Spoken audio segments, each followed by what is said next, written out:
Jenna. Mon and Jackie, the governor of Kentucky says there's no camera lens big enough to capture the scope of the destruction in his state. We've learned children are among the dead.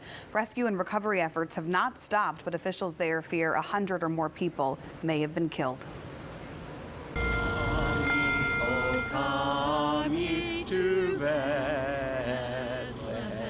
Prayer in disaster. People in Mayfield, Kentucky coming together for Sunday worship outside of what's left of their church. There are people who have gathered here today who've lost their homes, who've lost loved ones.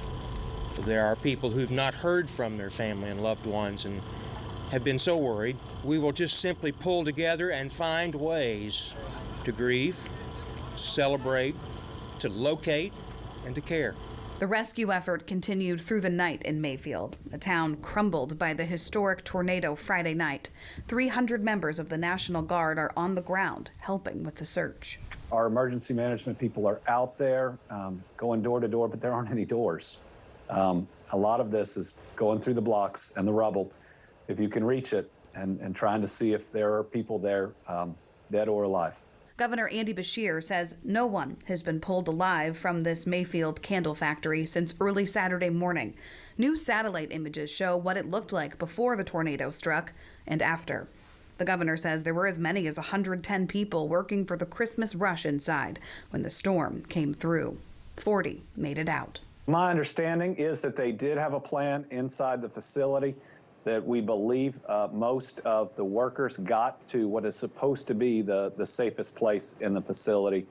But when you see the damage that this storm did, not just there, but across the area, I'm not sure there was a plan that would have worked. Mayfield is just one of many towns dealing with unbelievable loss. 70 miles away in Dawson Springs, the list of the missing is 8 pages long, single-spaced.